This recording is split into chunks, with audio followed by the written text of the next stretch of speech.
Master minds commerce చదవాలనుకునే 10th inter విద్యార్థుల తొలి ఎంపిక. నమస్తే, నేను Keshav. Welcome to Suman TV. Telugu రాష్ట్రాలని ఫోన్ ట్యాపింగ్ కేసు వణికిస్తోంది. ఒకరు కాదు, ఇద్దరు కాదు, వందలాదిగా అనుకున్నటువంటి నంబర్ ఇప్పుడు దాటి వేల సంఖ్యలో కనిపిస్తుంది. సినిమా నటులు, ప్రొడ్యూసర్లు, అలానే ఇండస్ట్రియలిస్టులు, రాజకీయ నాయకులు ఎవరు కూడా ట్యాపింగ్ విషయంలో అతీతులు కారు అనేటువంటి రీతిలో గత ప్రభుత్వం వ్యవహరించింది అనేది ప్రధానమైనటువంటి అభియోగం. ఈ కేసులో జరిగినటువంటి డెవలప్మెంట్స్ ఏంటి, ముఖ్యంగా సిబిఐకి ఈ కేసుని హ్యాండ్ ఓవర్ చేయాలని బీజేపీ నేతలు డిమాండ్ చేస్తున్నారు.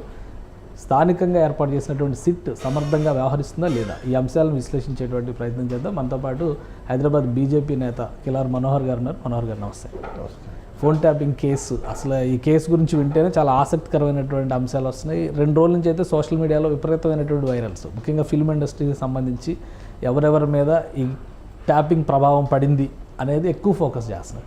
అసలు ఏంటి ఈ కేసు డెవలప్మెంట్స్ పైన బీజేపీ స్టాండ్ ఏంటి, అవి మీ అభిప్రాయం ఏంటి? ఎప్పుడైనా భారతీయ జనతా పార్టీ వ్యక్తిగత స్వేచ్ఛకి ప్రాధాన్యత ఇస్తుంది, భారతీయతకి ప్రాధాన్యత ఇస్తుంది.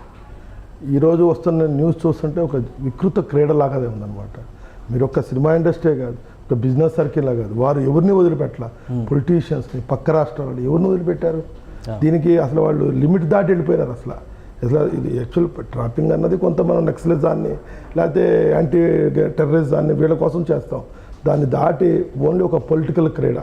సపోజ్ మీరు మీ ఒక మీడియా సంస్థ అధినేత మనకు ఎదురు తిరుగుతున్నాడంటే అతని యొక్క రహస్యాలేంటి, అతని ఫోన్ ట్రాప్ చేయటం, అతని గుప్పిట్లో పెట్టుకోవటం, అంటే ఇది ఒక జుగుస్పరం ఇక్కడ ప్రజాస్వామ్యానికి ఒక మచ్చ. దీన్ని అసలు క్షమించడానికి నేరం అనమాట. ఇంత దారుణంగా వ్యవస్థ ఏంటుందని ఎంత అంటే గత 10 సంవత్సరాల్లో భార్యాభర్తలు కూడా వాట్సాప్ కాల్తో మాట్లాడొచ్చే పరిస్థితి ఇచ్చారనమాట. అంత భయానకమైన పరిస్థితిని తీసుకొచ్చారు. ఇక పొలిటీషియన్స్ అయితే ఫోన్ ముట్టుకుంటే గడగడలాడిపోయారు. మొత్తం వ్యవస్థనే వాళ్ళ చేతుల్లో పెట్టుకున్నారు. రియల్ ఎస్టేట్ కానీ వాళ్ళు బెదిరించిన వ్యవస్థే ఉంది. రూమర్ ప్రకారం చూస్తుంటే భారతదేశంలోనే గొప్ప పారిశ్రామికవేత్త, అదే కన్స్ట్రక్షన్ దాంట్లో ఉన్న వాళ్ళ భార్యాభర్తల మధ్యలో కూడా చేశారు ట్రాప్ అని.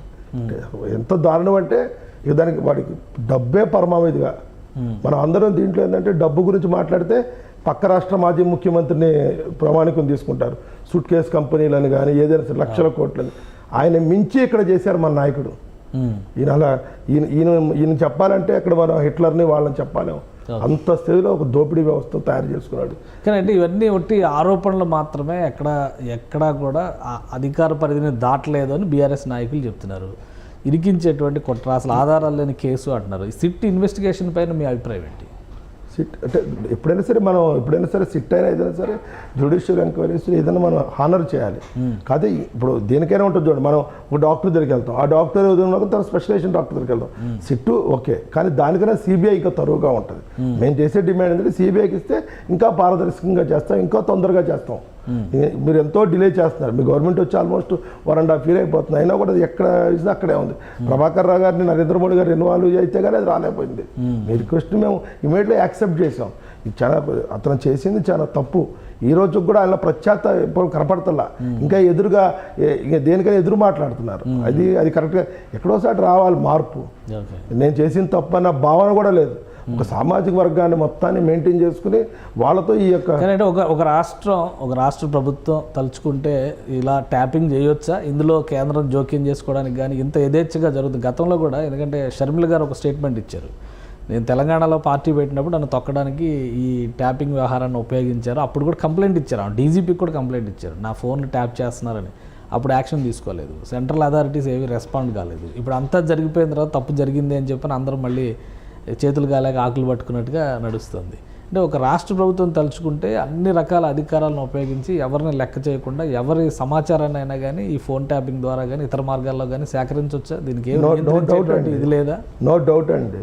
పోలీస్ వ్యవస్థను పొలిటికల్ వ్యవస్థ 2 కొమ్మక్కైతే ఉంది. ఇది ఒక ఆర్గనైజ్డ్ క్రైమ్. ఇది ఓకే, దీనికి కేటీఆర్ లీడ్ చేశారు. ఈ ఆర్గనైజ్డ్ క్రైమ్కి లీడ్ చేసిందే కేటీఆర్ గారు, వాళ్ళ సామాజిక వర్గం. వీళ్ళంతా ఏకమయ్యి ఒక అరాచక శక్తిగా తయారన్నమాట. వీళ్ళు ఎక్కడి దాకా వెళ్ళారు? వీళ్ళకి ఇంత ధన మదం ఉంది కాబట్టి, ఈ మదం ఉండబట్టే టీఆర్ఎస్ అయింది, భారతీయ రాష్ట్ర సమితి అయింది. ఎందుకంటే మేము ఏమైనా చేయగలం, ఈ భారతదేశంలో ఏమైనా చేయగలం అన్న దానికి వెళ్ళారన్నమాట. వీళ్ళు జనబలం లేదు, ఓన్లీ ఈ విధంగా అన్నమాట వాళ్ళకి. ఓకే, సో యాక్షన్ ఏమి ఉండొచ్చు ఇప్పుడు ఈ కేసులో? ఈరోజు ఆల్రెడీ కన్ఫ్రంటేషన్ పెడుతున్నారు. గతంలో చెప్పినటువంటి అప్రూవర్గా మారినటువంటి సాక్షులు ఇప్పుడు ప్రభాకర్ రావు గారిని అందరిని ఒక దగ్గర కూర్చోబెట్టి ఇన్వెస్టిగేషన్ జరుగుతుంది అంటున్నారు. ఇవన్నీ రుజువు అయితే ఇప్పుడు ప్రణీత్ రావు గారు ఆల్మోస్ట్ పాజిటివ్ అయ్యారు. ఎవరైనా సరే ఎందుకంటే మీకు ఇవాళ టెక్నాలజీ డెవలప్ అయింది. మన వాళ్ళు స్కాట్లాండ్ పోలీసు కన్నా ఎక్కువైపోయారు. ఇన్వెస్టిగేషన్ పెట్టడానికి ఇలా ఫోన్లు ఇచ్చి మొత్తం తీస్తారు. డేటా అంతేనా ఒక ఇన్ఫ్రంట్ వాళ్ళ ముందు పెట్టినా వాళ్ళు కంపల్సరీ మీద ఒప్పుకోవాలి. ప్రభాకర్ రావు గారు ఒప్పుకోవాలి, కేటీ రామారావు గారు ఒప్పుకోవాల్సింది. ఇది నువ్వు చేసిన తప్పు, ఇది చేసావని చెప్పి. అసలు దీంట్లో కానీ ప్రూవ్ అయితే అసలు దేశద్రోహం కింద టీఆర్ఎస్ పార్టీని రద్దు చేయాలండి. ఓకే, అంటే ఇటువంటి ఇంకొక ప్రజాస్వామ్యానికి మచ్చ ఇది. భారతదేశ ప్రజాస్వామ్య వ్యవస్థకే మచ్చ. వ్యక్తిగత స్వేచ్ఛ మన ఫండమెంటల్ రైట్, దానికే గోప్యం చేయకుండా దానికి చేశారు కాబట్టి. అంటే రాజకీయ నాయకుల దాకా ఇన్వెస్టిగేషన్ వెళ్ళే అవకాశం ఉందా? అధికారులనే బలిపస్తులు 100%. ఇప్పుడు కమాండ్ అనేది ఎవరు ఇస్తారు? ఫైనల్గా మినిస్టర్ పవర్ ఉన్నాళ్ళే ఇస్తారు. దీంట్లో అందరూ తెలిసిన ఓపెన్ సీక్రెట్ నేమ్ కేటీఆర్ గారు, అందరూ తెలుసా నేమ్ ఓపెన్ సీక్రెట్. ఒక రాష్ట్రానికి పరిమితం అయితే ఇక పక్క రాష్ట్రం పాకే అవకాశం ఉంటుంది. నిన్న షర్మిలా గారు చెప్పారు కదా, రక్త సంబంధం ముందు దేవుడి సంబంధం తగ్గిపోయిందని. కేటీఆర్ గారును జగన్ని మనం వేరే దొరకల, రెండు ఒకటే తాను ముక్కలై రెండు. ఓకే, ఈయన ఎక్కడ దోస్తున్నాడు అక్కడ దోసుకున్నాడు, తెలిసిన విషయం ఎవరికైనా. కానీ ఒకటంటే ప్రజల్లో కూడా ఎక్కువ ఒక అభిప్రాయం ఏముందంటే కాళేశ్వరం ఎంక్వైరీ చెప్తున్నారు, ఈ ఫోన్ ట్యాపింగ్ కేసు చెప్తున్నారు, రకరకాల కేసులు తీసుకొస్తున్నారు, కానీ ఒకదానికి కూడా సరైన ఆధారం లేకుండా ఇన్వెస్టిగేషన్స్ చేస్తున్నారు. ఇవన్నీ కూడా రాజకీయ బెదిరింపుల కోసం కాంగ్రెస్ ప్రభుత్వం చేస్తున్నటువంటి వ్యూహం ఇదని బీఆర్ఎస్ ఆల్రెడీ సోషల్ మీడియా అంతా అదే నడుస్తుంది క్యాంపెయిన్. మీకు మనం బీఆర్ఎస్ యొక్క చరిత్ర చూసుకుంటే ఏ ఎలక్షన్ చూసినా, బై ఎలక్షన్ చూసినా మునుగోడు మేము ఆల్మోస్ట్ గెలిచిపోయాం. ఎందుకు లాస్ట్ ఓడిపోయాం? ఒక్క రోజులో తిప్పేశారు వాళ్ళు. ఎట్లా మొత్తం ఫోన్ ట్యాపింగ్ వల్ల జరిగినాయి అంటారు. ఇవన్నీ ఒక్క ఫోన్ ట్యాపింగ్ కాదండి, అసలు ఈ వ్యవస్థనే వాళ్ళు అక్కడ మునుగోడులో పెట్టుకున్నారు. ఇక్కడ మీకు ఇక్కడ కాకుండా హైదరాబాద్ నుంచి ఆయుర్వేద తోటల్లో పెట్టుకుని అక్కడే చేశారు ఇదంతా. అసలు ఒక వ్యవస్థను వాడుకోవటంలో కేటీఆర్ గారు మించిన వాళ్ళు లేరు. టెక్నాలజీ వాడటంలో దేనికి ఆర్గనైజ్డ్ క్రైమ్కి, స్టేట్ డెవలప్మెంట్కి కాదు, డెఫినెట్గా దానికి చాలా గొప్ప తార్కాణం అనమాట. ఇవన్నీ ఎవరు ఎక్కడున్నారు, ఏ పార్టీ వాళ్ళు ఎక్కడున్నారు, ఈటల రాజేంద్ర గారు ఎక్కడున్నారు, అంటే బీజేపీ బండి సంజయ్ గారు ఎక్కడున్నారు, వాళ్ళ దగ్గరికి ఏం జరుగుతుంది. అంటే ఎలక్షన్ అంటే ఓపెన్ సీక్రెట్ అంతా జరిగింది. దాన్ని ఎట్లా కట్బంధం చేయాలంటే మొత్తం కట్బంధం చేసేసి ఎలక్షన్ గెలుస్తారన్నమాట. ఏ విషయమైనా సరే మన ఎక్కడ ఏది జరగాలన్నా మీకు ప్రతి ఒక్క పార్టీలో ఎమ్మెల్యేని ట్రాప్ చేయటమైనా లేకపోతే కింద స్థాయి నాయకులు ట్రాప్ చేయటమైనా ఇదే అంతా అనమాట, ఒక బ్లాక్మెయిల్ రాజకీయాలు. మీకు ఎందుకో టీఆర్ఎస్ పార్టీ ఈ ఇన్వెస్టిగేషన్లో కేంద్రం జోక్యం చేసుకునే అవకాశాలు ఉన్నాయా, లేదా స్టేట్ గవర్నమెంటే ముగించేటువంటి ఛాన్సెస్ ఉంటాయి? అంటే మీకు వీళ్ళు ఎన్ని మాట్లాడినా కేంద్ర ప్రభుత్వం రాష్ట్ర ప్రభుత్వాన్ని గౌరవిస్తుంది. వాళ్ళ లిమిట్లో వాళ్ళు ఉంటాయి. డెఫినెట్గా మన సీఎం గారు అడిగితే కేంద్ర ప్రభుత్వం రెడీగా ఉంది ఏంటి ఇన్వాల్వ్ అవడానికి. ఇప్పుడు రేవంత్ రెడ్డి గారు తనతో చేత కాకుండా ఉంటే డెఫినెట్గా వారు మా సహాయం కోరితే 100,000%. ఎందుకంటే ఇది వ్యక్తిగత స్వేచ్ఛకు ఇది గొడ్డలు పెట్టు కాబట్టి డెఫినెట్గా కేంద్ర ప్రభుత్వం జోక్యం చేసుకుంటుంది.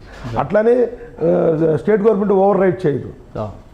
రైట్, థ్యాంక్ యూ మనోహర్ గారు విశ్లేషణ అందించినందుకు. ఇది ఫోన్ ట్యాపింగ్ వ్యవహారం చిలికి గాలివానగా మారింది, అనేక మంది జీవితాలతో ఆడుకునేటువంటి అంశంగా తయారైంది. కాబట్టి అవసరమైతే రాష్ట్ర ప్రభుత్వం కోరితే కేంద్రం కూడా జోక్యం చేసుకుంటుంది. కానీ అసలైన దోషులను మాత్రం ఎట్టి పరిస్థితిలో వదిలిపెట్టకూడదని మనోహర్ గారు కోరుతున్నారు. ఇది special discussion. Keep watching. Suman టీవీలో మీ పర్సనల్ అండ్ బిజినెస్ ప్రమోషన్స్ కోసం కింది నెంబర్కి కాంటాక్ట్ చేయండి.